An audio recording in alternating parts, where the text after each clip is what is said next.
Interestingly, several Diplodocus-like dinosaurs on the stones have what appear to be dermal frills, something never previously reported by scientists. In 1992, however, dermal frills were found during an examination of fossilized remains of sauropods. In an article titled New Look for Sauropod Dinosaurs, paleontologist Stephen Zurkis noted, recent discovery of fossilized sauropod diplodocid skin impressions reveals a significantly different appearance for these dinosaurs.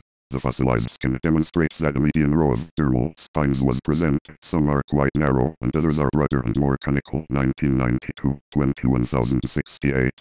Also, the skin of many of the carved dinosaurs resembled bumpy rosettes. For many years, scientists pointed to this as proof that these stones were not scientifically accurate. However, more recent discoveries of fossilized dinosaur skin and embryos have silenced the critics. In more than one report, these bumpy rosettes have been identified and discussed. In fact, one of the discoveries comes from the same continent as the ecoburial stones. Lewis Chiap and colleagues discussed sauropod dinosaur embryos, noting, the general skin pattern consists of round, non-overlapping, tubercle-like scales. A rosette pattern of scales is present in PVPH 130, designation for one of the specimens, BHBT Chiap et al. 1998, 396-259. Again, we must ask, how could the Incas have drawn such accurate pictures of dinosaurs if they never had seen the animals or had them described by someone who had seen them? For a discussion of Dr. Darquia's research, see Swift, 1997. Natural Bridges National Monument Petroglyph. Natural Bridges National Monument is located in a desolate area in southeastern Utah. Visitors to this site will see where the White River has carved meandering paths through the sandstone rock.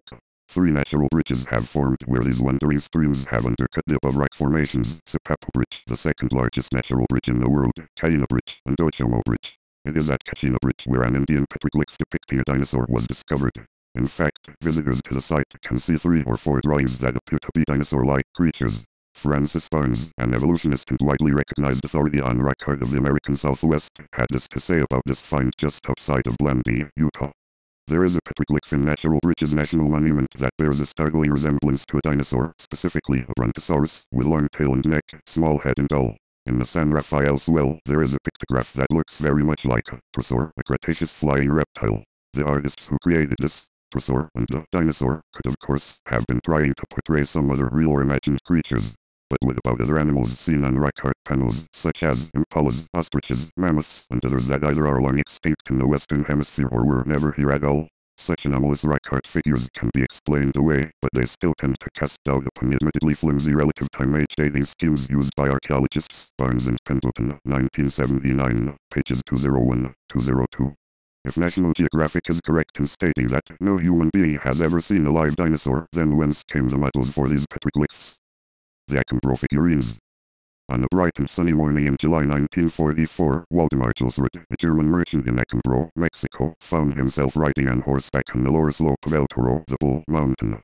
From his elevated vantage point, Mr. Jolsrud spotted some partially exposed, hewn stones and a ceramic object half buried in the dirt. After climbing off his horse, he dug the stones and a few ceramic pieces out of the ground. Being somewhat archaeologically astute, Jolsrud immediately realized that these artifacts were unlike anything that he had ever seen. The objects he held in his hand seemed distinctively different than those from other known Indian cultures. He eventually worked out a deal with a local farmer to excavate these precious pieces. Eventually, over 33,500 figurines and artifacts of ceramic and stone, including some in jade, were uncovered. A key feature of this discovery was the fact that many of the artifacts were highly detailed dinosaur figurines. Charles Hapgood, a professor of history and anthropology at Keene State College of the University of New Hampshire, became interested in the figurines and decided to investigate firsthand.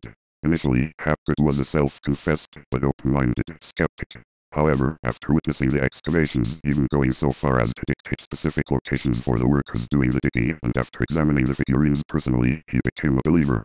He made his first visit to Acambro in 1955, returned on numerous occasions, and eventually authored a book about his 18 years of research into the figurines. See Hapgood, 2000. Consider the following measures enacted to establish the authenticity of the Acambro collection.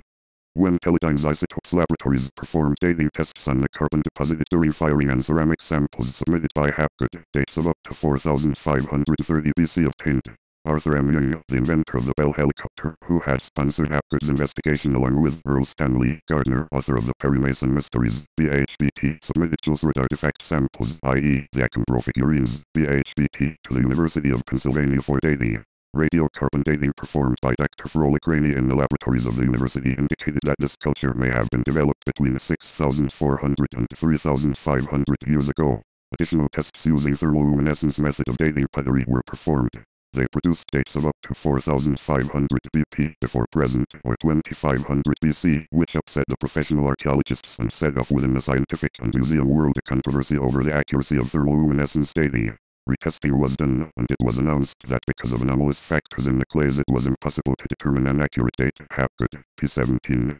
According to David Childress, who penned the foreword to Hapgood's book, the most recent thermoluminescence testing done on Eckenborough pottery fragments, taken by Bill Cote and John H. Tierney during the filming of the video Jurassic Art in the early 1990s, obtained results of 3,975.55 BP. Hapgood, p. 18. Consider also the fact that teeth from an extinct Ice Age horse, the skeleton of a woolly mammoth, and a number of human skulls also were found at the same site as the ceramic artifacts. Hapgood noted, I later took these teeth to Dr. George Gaylor Simpson, America's leading paleontologist, at the Museum of Natural History.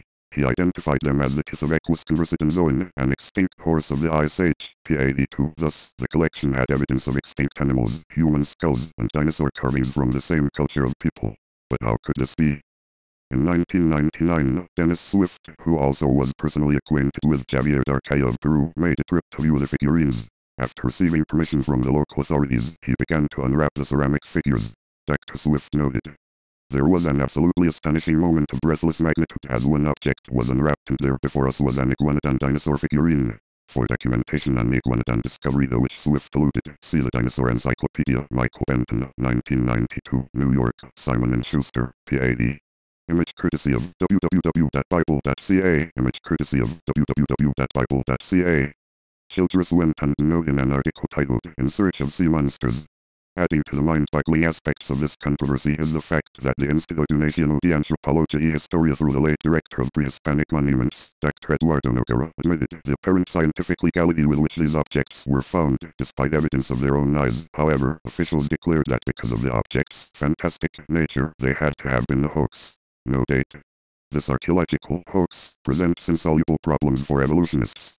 As Childress put it, most respectable archaeologists will walk around the Eckenborough mystery as if it were a landmine. The very existence of the figurines threatens the ivory tower of the current paradigm of history, as quoted in Hapgood, 2000, p. 20. Dinosaur bones only thousands of years old. Austin Longletter. Click here for larger image.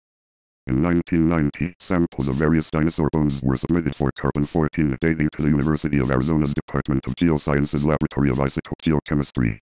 Bones from an Allosaurus and an Acrocanthosaurus were among those sent to the university's testing facilities to undergo a blind dating procedure, which means that the technicians performing the tests did not know that the bones had come from dinosaurs. Not realizing that the samples were from dinosaurs prevented evolutionary bias and helped ensure that the results were as accurate as possible within the recognized assumptions and limits of the C14 dating method. We have in our possession, on the official stationery of the University of Arizona, a copy of the test results for the Allosaurus bones. See reproduction at right, sample B. Amazingly, the oldest C14 date assigned to those bones was a mere 16,120 years and only 23,760 years for the Acrocanthosaurus fossils. See Dahmer et al. 1990. Both dates are a far cry from the millions of years that evolutionists suggest should be assigned to dinosaur fossils.